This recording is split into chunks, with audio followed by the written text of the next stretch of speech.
ನಮಸ್ಕಾರ ವೀಕ್ಷಕರೇ, ನಾನು ಡಾಕ್ಟರ್ ಲತಾ ಶೇಖರ್. ವೀಕ್ಷಕರೇ, ನಾವೀಗ ಮನಸ್ಸಿಗೆ ಸಂಬಂಧಪಟ್ಟ ತೊಂದರೆಗಳ ಬಗ್ಗೆ ಮಾತಾಡ್ತಾ ಇದ್ದೀವಿ. ಆಂಗ್ಸೈಟಿ ಅಥವಾ ಸ್ಟ್ರೆಸ್ ಅನ್ನೋ ಕಾಯಿಲೆ ಬಗ್ಗೆ.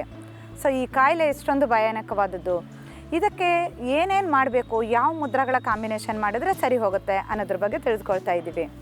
ಸೊ ನಾನು ಹಿಂದಿನ ಸಂಚಿಕೆಯಲ್ಲಿ ನಿಮಗೆ ಒಂದು ಚಿನ್ಮುದ್ರ ಹಾಗೂ ಕಾಮಧೇನು ಮುದ್ರ ಯಾವ ರೀತಿ ಮಾಡಬೇಕು ಅಂತ ಹೇಳ್ಕೊಟ್ಟಿದ್ದೀನಿ. ಅದ್ರ ಜೊತೆಗೆ ಆಕಾಶ ಮುದ್ರ ಹಾಗೂ ಧ್ಯಾನ ಮುದ್ರ ಮತ್ತು ಪ್ರಾಣ ಮುದ್ರ, ಈ ಮುದ್ರಗಳ ಕಾಂಬಿನೇಷನ್ ಮಾಡ್ಕೋಬೇಕಾಗುತ್ತೆ. ಅದರ ಜೊತೆಗೆ ಕೆಲವೊಂದು ಪರ್ಟಿಕ್ಯುಲರ್ ಪ್ರಾಣಾಯಾಮ, ಅದರಲ್ಲೂ ನಿಮಗೆ ವಿಗೋರಸ್ ಆಗಿರೋದು ಅಂದರೆ ವೈಟಲೈಸಿಂಗ್ ಪ್ರಾಣಾಯಾಮ ಅಂತ ಕರಿತೀವಿ. ಕಪಾಲಭಾತಿ, ಭಸ್ತ್ರಿಕಾ, ಅದ್ರ ಜೊತೆಗೆ ಭ್ರಮರಿ, ಆ ಥರ ಕೂಲಿಂಗ್ ಇಫೆಕ್ಟನ್ನು ಮಾಡ್ಕೋಬೇಕು. ಈ ರೀತಿ ಕಾಂಬಿನೇಷನ್ ಮಾಡಿದಾಗ ಆ ಸ್ಟ್ರೆಸ್ ಅಥವಾ ಆಂಗ್ಸೈಟಿ ಕಾಯಿಲೆನ ಕಡಿಮೆ ಮಾಡ್ಕೋಬೋದು.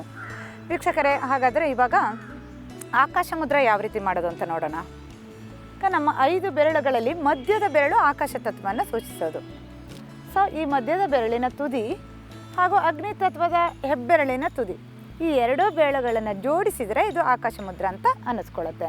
ಆಕಾಶ ತತ್ವ ನಮ್ಮ ಬಾಡಿಲಿ ಬ್ಯಾಲೆನ್ಸ್ ಆಗುತ್ತೆ. ಇದು ಆ್ಯಕ್ಚುಲಿ ಇರೋದು ಕಿವಿಗೆ ಸಂಬಂಧಪಟ್ಟ ಎಲ್ಲ ತೊಂದರೆಗಳನ್ನು ಕಡಿಮೆ ಮಾಡ್ಕೊಳ್ಳಿಕ್ಕೆ. ಆದರೆ ಈ ಸ್ಟ್ರೆಸ್ ಮತ್ತು ಆ್ಯಂಗ್ಸೈಟಿ ಇರುವಾಗ ಬಿ ಪಿದು ವೇರಿಯೇಷನ್ಸ್ ಆಗ್ತಾ ಹೋಗುತ್ತೆ. ಸೊ ಅದರಿಂದ ಈ ಆಕಾಶ ಮುದ್ರ ಮಾಡಿದಾಗ, ಆ ಕಾಂಬಿನೇಷನ್ ಮಾಡಿದಾಗ ಸ್ಟ್ರೆಸ್ ಲೆವೆಲ್ಲು ಕಡಿಮೆ ಆಗ್ತಾ ಬರುತ್ತೆ. ಮಧ್ಯದ ಬೆರಳು ಹೃದಯಕ್ಕೆ ಸಂಬಂಧಪಟ್ಟಿದ್ದರಿಂದ ಹೃದಯದ ಕಾಯಿಲೆಗಳಿಗೆ ಕೂಡ ಇದು ಮುಖ್ಯವಾದ ಒಂದು ಮುದ್ರವಾಗಿದೆ.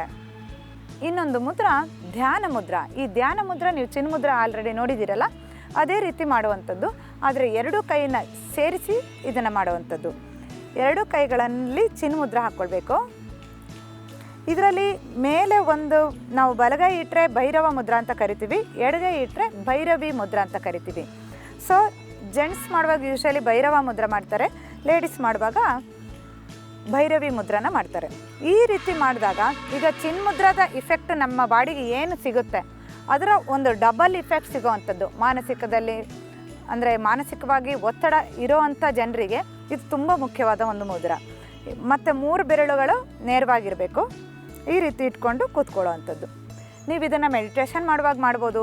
ನಿಮ್ಮ ಬ್ರೆತ್ ವಾಚ್ ಮಾಡಿಕೊಂಡು ನಾವು ಎಷ್ಟು ಸ್ಲೋ ಉಸಿರು ತೊಗೊಳ್ತೀವಿ ಮತ್ತು ಎಷ್ಟು ಸ್ಲೋ ಉಸಿರು ಬಿಡ್ತೀವಿ ಅನ್ನೋದನ್ನು ಅಬ್ಸರ್ವ್ ಮಾಡ್ಕೊಂಡು ಮಾಡಿದಾಗ ನಿಮಗೆ ಆ ಇಫೆಕ್ಟ್ ಜಾಸ್ತಿ ಆಗ್ತಾ ಹೋಗುತ್ತೆ. ಇದು ಕೂಡ ತುಂಬ ಸಿಂಪಲ್ ಆಗಿರೋ ಮುದ್ರ. ಬಟ್ ಒಂದು ಕೈ ಮೇಲೆ ಒಂದು ಕೈನ ಈ ರೀತಿ ಜೋಡಿಸಿ ಇಟ್ಕೋಬೇಕು. ಇದನ್ನು 15ರಿಂದ 20 ನಿಮಿಷ, ಅರ್ಧ ಗಂಟೆ ಕೂತ್ಕೊಳ್ಬೋದು. ನಿಮಗೆ ಆಗಲ್ಲ ಅಂತ ಇದ್ದರೆ, ನಿಮಗೇನಾದರೂ ಸುಸ್ತು ಅಥವಾ ಕೈ ನೋವು ಬರೋದು ಇಂಥ ತೊಂದರೆಗಳಿದ್ದರೆ ನೀವು 5 ನಿಮಿಷ 10 ನಿಮಿಷ ಮಾಡಿದರೂ ಕೂಡ ಸಾಕಾಗುತ್ತೆ. ಆದರೆ ಇಡೀ ದಿನದಲ್ಲಿ 4-5 ಬಾರಿ ಮಾಡ್ಕೋಬೇಕು. ಈ ರೀತಿ ಮಾಡಿದಾಗ ಆಟೋಮೆಟಿಕ್ಕಾಗಿ ಎಲ್ಲ ರೀತಿಯ stress, nervous system calm down ಆಗೋದ್ರ ಜೊತೆಗೆ ಆ ಸ್ಟ್ರೆಸ್ಸು ಆ್ಯಂಗ್ಸೈಟಿ ಅನ್ನೋದು ಕಡಿಮೆ ಆಗ್ತಾ ಹೋಗುತ್ತೆ. ಮತ್ತು ನಾವು ಬ್ರೆತ್ತನ್ನು ವಾಶ್ ಮಾಡ್ತಾ ಹೋದಾಗ ಅದು ಆಟೋಮೆಟಿಕ್ಕಾಗಿ ನಮಗೆ ಶಾರ್ಟ್ ಬ್ರೆತ್ ಅಂತ ಏನು ಮೊದಲು ಇರುತ್ತೋ ಅದು ಲೆಂತ್ ಜಾಸ್ತಿ ಆಗ್ತಾ ಹೋಗುತ್ತೆ, ಅಂದರೆ ಎಕ್ಸ್ಪ್ಯಾನ್ಷನ್ ಮಾಡೋವಂಥದ್ದು. ಈ ರೀತಿ ಮಾಡಿದಾಗ ಆಕ್ಸಿಜನ್ ಇಂಟೇಕ್ ಜಾಸ್ತಿ ಆಗುತ್ತೆ. ಸೊ ಬ್ಲಡ್ಡಲ್ಲಿ ಆಕ್ಸಿಜನ್ ಇಂಟೇಕ್ ಜಾಸ್ತಿ ಆದಾಗ ಈ ಸ್ಟ್ರೆಸ್ ಲೆವೆಲ್ಲು ಕಡಿಮೆ ಆಗ್ತಾ ಬರುತ್ತೆ. ವೀಕ್ಷಕರೇ, ಈ ಧ್ಯಾನ ಮುದ್ರ ಮತ್ತು ಆಕಾಶ ಮುದ್ರನ ನೀವು ನೋಡಿದ್ದೀರಾ. ಸೊ ಈ 2 ಮುದ್ರದ ಜೊತೆಗೆ ಚಿನ್ಮುದ್ರ ಹಾಗೂ ಕಾಮಧೇನು ಮುದ್ರ, ಈ ರೀತಿ ಕಾಂಬಿನೇಷನ್ ಮಾಡ್ಕೋಬೇಕಾಗತ್ತೆ. ಇದ್ರ ಜೊತೆಗೆ ಸ್ಟ್ರೆಸ್ಸನ್ನು ಕಡಿಮೆ ಮಾಡ್ಕೊಳ್ಳಿಕ್ಕೆ ಭಸ್ತ್ರಿಕಾ ಪ್ರಾಣಾಯಾಮ, ಅದರ ಫೋರ್ಸ್ಫುಲ್ಲಾಗಿ ಇನ್ಹಲೇಷನ್ ಮತ್ತು ಎಕ್ಸಲೇಷನ್, ಉಸಿರು ತೊಗೊಳ್ಳೋದು ಬಿಡೋದು ಈ ರೀತಿ ಮಾಡ್ತಾ ಹೋಗಬೇಕು. ಇದನ್ನು ಅಷ್ಟೇ ನೀವು 2 ನಿಮಿಷ 3 ನಿಮಿಷ ಎಷ್ಟಾಗುತ್ತೋ ಅಷ್ಟು ಟ್ರೈ ಮಾಡಿಕೊಂಡು ಮಾಡ್ಕೋಬೇಕು. ಅದರಲ್ಲಿ ಕೈ ಹೀಗಿಟ್ಟು ಮಾಡ್ತಾರೆ ಕೆಲವರು, ಡಿಫ್ರೆಂಟ್ ಟೆಕ್ನಿಕ್ಸ್ ಇರುತ್ತೆ. ಯಾವ್ದು ಮಾಡಿದ್ರೂ ನಮ್ಮ ಬಾಡಿಗೆ ಇಫೆಕ್ಟ್ ಆಗುತ್ತೆ. ಹೀಗಿಟ್ಟು ಉಸಿರು ತೊಗೊಳ್ಳೋದು ಬಿಡೋದು, ಇನ್ ಔಟ್ ಅಂತ ಹೊಟ್ಟೆನ ಮೂಮೆಂಟ್ ಕೊಡಬೇಕು.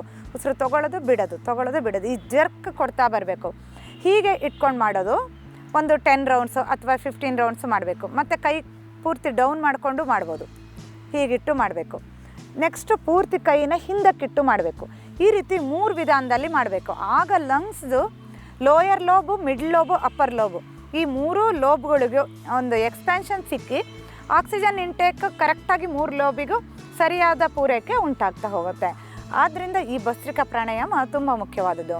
ಇದನ್ನು ನಾವು ಒಂದು 20 ಕೌಂಟ್ ಥರ ದಿನ ಮಾಡ್ತಾ ಬಂದರೆ ಸ್ಟ್ರೆಸ್ ಲೆವೆಲ್ ಕಡಿಮೆ ಆಗುತ್ತೆ. ಇನ್ನೊಂದು ಕಪಾಲಭಾತಿ. ಕಪಾಲ ಅಂದರೆ ಸ್ಕಲ್ ಅಂತ, ಭಾತಿ ಅಂದರೆ ಶೈನಿಂಗ್ ಅಂತ. ಸೊ ಈ ಕಪಾಲಭಾತಿ ಮಾಡೋದ್ರಿಂದ ಇದು ಫೋರ್ಸ್ಫುಲ್ ಎಕ್ಸಲೇಷನ್. ಇದರಲ್ಲಿ ನಾವು ಬರೀ ಎಕ್ಸೆಲ್ ಮಾಡ್ತಾ ಇರ್ತೀವಿ, ಆಟೋಮೆಟಿಕ್ಕಾಗಿ ಇನ್ಹಲೇಷನ್ ಆಗಿರುತ್ತೆ. ಸೊ ಫ್ರಂಟಲ್ ಬ್ರೈನ್ ಕ್ಲೆನ್ಸಿಂಗ್ ಅಂತ, ಅಂದರೆ ಮೈಂಡ್ ರಿಲೇಟೆಡ್ ಏನೇ ಪ್ರಾಬ್ಲಮ್ಸ್ ಇದ್ದರೂ ಈ ಕಪಾಲಭಾತಿ ತುಂಬ ಮುಖ್ಯವಾದದ್ದು. ಅದ್ರ ಜೊತೆಗೆ ಎಕ್ಸ್ಟ್ರಾ ಫ್ಯಾಟ್ ಕಡಿಮೆ ಆಗಲಿಕ್ಕೆ, ಎಕ್ಸ್ಟ್ರಾ ಟಮ್ಮಿ ರೆಡ್ಯೂಸ್ ಆಗೋದಕ್ಕೆ ಈ ಥರ ಕೂಡ ತುಂಬ ಅದರದ್ದು ಯೂಸಸ್ ಇದೆ. ಆದರೆ ಇದನ್ನು ಕೆಲವರು ತುಂಬ ಪ್ರೆಷರ್ ಕೊಟ್ಟು ಮಾಡ್ತಾರೆ. ಆ ರೀತಿ ಮಾಡಿದಾಗ ಹಾರ್ಟಿಗೆ ಮತ್ತು ಹೈ ಬಿ ಪಿ ತೊಂದರೆ ಇರೋರಿಗೆಲ್ಲ ಒಳ್ಳೆಯದಲ್ಲ. ಸೊ ಅದಕ್ಕೆ ಸ್ವಲ್ಪ ಒಂದು ರಿದಮಲ್ಲಿ ನಿಧಾನವಾಗಿ ಮಾಡ್ಕೊಂಡು ಬರಬೇಕಾಗತ್ತೆ. ಸೊ ಈ ಕಪಾಲಭಾತಿನ ಒಂದು 60ರಿಂದ 80 ಸಲ ಮಾಡ್ಬೋದು. ಆಮೇಲೆ ಕಂಪ್ಲೀಟ್ ರಿಲ್ಯಾಕ್ಸ್ ಮಾಡಿ ಮತ್ತೆ ಕಂಟಿನ್ಯೂ ಮಾಡಬೇಕು. ಒಟ್ಟಿಗೆ ತುಂಬ ಜಾಸ್ತಿ ಮಾಡಿದಾಗ ಕೂಡ ಅದು ನಮ್ಮ ದೇಹಕ್ಕೆ ಒಳ್ಳೆಯದಲ್ಲ.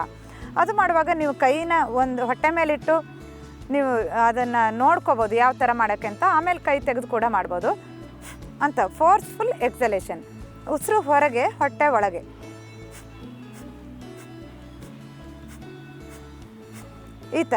ಈ ರೀತಿ ಎಕ್ಸೇಲ್ ಮಾಡ್ತಾ ಮಾಡ್ತಾ ಮಾಡ್ತಾ ಹೋಗಬೇಕು. ಈ ಕೌಂಟ್ಸನ್ನು ಒಂದು 60 to 80 ಕೌಂಟ್ಸ್ವರೆಗೆ ಮಾಡೋದು.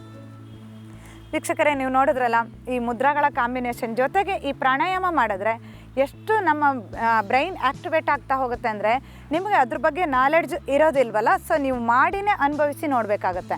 ಒಂದೊಂದು ವಾರ ನೀವು ಪ್ರಾಣಾಯಾಮ ಪ್ರಾಕ್ಟೀಸ್ ಮಾಡಿ, ಆ ಪ್ರಾಣಾಯಾಮ ಮಾಡುವಾಗ ಕೂಡ ನೀವು ಮುದ್ರಾ ನಿಮ್ಮ ದೇಹಕ್ಕೆ ಅನುಗುಣವಾದ ಮುದ್ರಾನ ಪ್ರಾಕ್ಟೀಸ್ ಮಾಡಿಕೊಂಡು ಪ್ರಾಣಾಯಾಮ ಮಾಡ್ಬೋದು. ಆ ರೀತಿ ಮಾಡಿದಾಗ ಇಫೆಕ್ಟ್ ಜಾಸ್ತಿ ಆಗ್ತಾ ಹೋಗುತ್ತೆ. ಬೇಗ ಬೇಗ ನಿಮ್ಮದು ಆ ಆ್ಯಂಗ್ಸೈಟಿ ಪ್ರಾಬ್ಲಮ್ಮು ಕೂಡ ಕಡಿಮೆ ಆಗಿ ಮನಸ್ಸು ಪ್ರಶಾಂತಗೊಳ್ತಾ ಹೋಗುತ್ತೆ. ವೀಕ್ಷಕರೇ, ಮತ್ತೆ ಕೆಲವೊಂದು ಪರ್ಟಿಕ್ಯುಲರ್ ಪೋಶ್ಚರ್, ಯಾವುದೇ ಸ್ಟ್ರೆಸ್ ಇದ್ದರೆ, ಆ್ಯಂಗ್ಸೈಟಿ ಇದ್ದರೆ ಫಿಸಿಕಲ್ ಎಕ್ಸಸೈಸು ಕಂಪಲ್ಸರಿ. ಯಾಕೆಂತಂದರೆ ಸೂರ್ಯ ನಮಸ್ಕಾರ ಮತ್ತು ಕೆಲವೊಂದು ವಿಗೋರಸ್ ಆಗಿರೋವಂಥ ಗುರು ನಮಸ್ಕಾರ ಇರ್ಬೋದು, ಚಂದ್ರ ನಮಸ್ಕಾರ ಇರ್ಬೋದು, ಅಥವಾ ಕೆಲವೊಂದು ಪರ್ಟಿಕ್ಯುಲರ್ ಆಸನಾಸ್, ತ್ರಿಕೋನಾಸನ, ಅರ್ಧ ಚಕ್ರಾಸನ, ಚಕ್ರಾಸನ, ಸರ್ವಾಂಗಾಸನ, ಹಲಾಸನ, ಶೀರ್ಷಾಸನ, ಇವೆಲ್ಲವೂ ತುಂಬ ಮುಖ್ಯವಾದ ಆಸನಗಳು. ಇವೆಲ್ಲ ನೀವು ಗುರು ಮೂಲಕನೇ ಕಲ್ತ್ಕೊಂಡು ನಿಧಾನವಾಗಿ ಪ್ರಾಕ್ಟೀಸ್ ಮಾಡಿಕೊಂಡು ಬರಬೇಕಾಗತ್ತೆ. ವೀಕ್ಷಕರೇ, ನೋಡಿದ್ರಲ್ಲ ನೀವೀಗ ಆ್ಯಂಗ್ಸೈಟಿ ಕಾಯಿಲೆಗೆ ಎಷ್ಟೊಂದು ಸಿಂಪಲ್ ಆಗಿರೋ ಮುದ್ರಾಸ್ ಮಾಡ್ಬೋದು ಅಂತ. ಇವತ್ತು ನಾನು ಹೇಳ್ಕೊಟ್ಟಿರೋ ಮುದ್ರಾ ಒಂದು ಆಕಾಶ ಮುದ್ರಾ. ಅದನ್ನು ಯಾವ ಥರ ಮಾಡೋದು ಅಂತ ಇನ್ನೊಂದ್ಸಲ ನೋಡೋಣ. ಈ ಮಧ್ಯದ ಬೆರಳು ಹಾಗೂ ಹೆಬ್ಬೆರಳು, ಈ 2 ಬೆರಳುಗಳ ತುದಿಗಳನ್ನು ಜೋಡಿಸಿದ್ರೆ ಆಕಾಶ ಮುದ್ರಾ ಅಂತ ಅನ್ನಿಸ್ಕೊಳ್ಳುತ್ತೆ. ಆಕಾಶ ತತ್ವ ನಮ್ಮ ಬಾಡಿಲಿ ಬ್ಯಾಲೆನ್ಸ್ ಆಗೋದ್ರಿಂದ ಅದಕ್ಕೆ ಸಂಬಂಧಪಟ್ಟ ತೊಂದರೆಗಳು ಅಂದರೆ ಕಿವಿಗೆ ಸಂಬಂಧಪಟ್ಟ ತೊಂದರೆ, ಲೋ ಬಿ ಪಿ ಪ್ರಾಬ್ಲಮ್ ಇದ್ದರೆ, ಈವನ್ ಹೈ ಬಿ ಪಿ ಆ ಥರ ವೇರಿಯೇಷನ್ಸ್ ಆಗ್ತಾಯಿದ್ರೆ ಸ್ಟ್ರೆಸ್ಸನ್ನು ಕಡಿಮೆ ಮಾಡ್ಕೊಳ್ಳೋದಕ್ಕೆ, ಹೃದಯಕ್ಕೆ ಸಂಬಂಧಪಟ್ಟ ತೊಂದರೆಗಳನ್ನು ಕಡಿಮೆ ಮಾಡ್ಕೊಳ್ಳೋದಕ್ಕೆ ಈ ಎಲ್ಲದಕ್ಕೂ ಆಕಾಶ ಮುದ್ರಾ ತುಂಬ ಮುಖ್ಯವಾದದ್ದು. ಈ ಆಕಾಶ ಮುದ್ರದ ಜೊತೆಗೆ ಇನ್ನೊಂದು ಮುದ್ರಾ ಧ್ಯಾನ ಮುದ್ರಾ. ಇದು 2 ಕೈಯ ಚೀನ್ ಮುದ್ರಾ ಹಾಕ್ಕೊಳ್ಳೋದು. ಇದನ್ನು ಒಂದು ಕೈ ಮೇಲೆ ಒಂದು ಕೈ ಇಟ್ಟಾಗ ಅದು ಧ್ಯಾನ ಮುದ್ರಾ ಅಂತ ಅನ್ನಿಸ್ಕೊಳ್ಳುತ್ತೆ. ನೀವು ದೇವರದ್ದು ಎಲ್ಲ ಫೋಟೋಗಳಲ್ಲಿ, ವಿಗ್ರಹಗಳಲ್ಲಿ ನೋಡಿರ್ಬೋದು ಈ ರೀತಿ ಪೋಸ್ಚರ್ಸ್ ಇರೋದನ್ನು. ಯಾಕೆಂತಂದರೆ ಆ ಪ್ರಾಮುಖ್ಯತೆನ ನಮ್ಮ ಕಾಮನ್ ಮ್ಯಾನ್ನಿಗೆ ಗೊತ್ತಾಗಬೇಕು ಅನ್ನೋ ಉದ್ದೇಶದಿಂದ ಅವರು ಎಲ್ಲ ವಿಗ್ರಹಗಳನ್ನು ಕೆತ್ತನೆ ಮಾಡಿರ್ತಾರೆ. ಸೊ ಈ ರೀತಿ ಇಟ್ಕೊಂಡು ಕೂತ್ಕೊಳ್ಳೋದು. ನೀವು ಕೈ ಬೇಕಾದರೆ ಎಡಗೈ ಕೂಡ ಮೇಲಿಟ್ಕೊಳ್ಬೋದು. ಇದಕ್ಕೆ ಭೈರವಿ ಮುದ್ರಾ ಅಂತಾರೆ. ಹೀಗೆ ಮಾಡಿದ್ರೆ ಭೈರವ ಮುದ್ರಾ ಅಂತ ಕರೀತಾರೆ. ಈ ಮುದ್ರನ ಸ್ವಲ್ಪ ಜಾಸ್ತಿ ಹೊತ್ತು ಮಾಡಿದ್ರೆ ತುಂಬ ಇಫೆಕ್ಟಿವ್ ಆಗಿ ಕೆಲಸ ಮಾಡುತ್ತೆ. ನೀವು ಜಪ ಮಾಡುವಾಗ ಅಥವಾ ಧ್ಯಾನ ಮಾಡುವಾಗ, ಯಾವುದೇ ದೇವರ ಪೂಜೆಗೆ ನೀವು ಕೂತಾಗ ಕೂಡ ಈ ಮುದ್ರ ಮಾಡಿದಾಗ ನಮ್ಮ ಥಾಟ್ ವೇವ್ಸು ಎಲ್ಲ ಕಡಿಮೆ ಆಗಿ ಕಾನ್ಸಂಟ್ರೇಷನ್ ಬರೀ ಪೂಜೆ ಕಡೆ ಅಥವಾ ಧ್ಯಾನದ ಕಡೆ ಬರೋದ್ರಿಂದ ಇದು ತುಂಬ ಒಂದು ಮುಖ್ಯವಾದ ಮುದ್ರವಾಗಿದೆ. ವೀಕ್ಷಕರೇ, ನೀವು ನೋಡಿದ್ರಲ್ಲ, ಈಗ ಆ್ಯಂಗ್ಸೈಟಿಗೆ ಇಷ್ಟೊಂದು ಮುದ್ರಾದ ಕಾಂಬಿನೇಷನ್ ಹಾಗೂ ಪ್ರಾಣಾಯಾಮ ಮಾಡಿದ್ರೆ ಖಂಡಿತವಾಗಿಯೂ ನೀವು ಈ ತೊಂದರೆಯಿಂದ ಹೊರಗಡೆ ಬರ್ಬೋದು. ಇನ್ನು ಕೆಲವೊಂದು ಈ ಮುದ್ರಾಗಳ ಕಾಂಬಿನೇಷನ್ ಜೊತೆಗೆ ಪೋಸ್ಚರ್ಸು, ಈ ಎಲ್ಲದ್ರ ಬಗ್ಗೆನೂ ಮುಂದಿನ ಸಂಚಿಕೆಯಲ್ಲಿ ನೋಡೋಣ. ನಮಸ್ತೆ.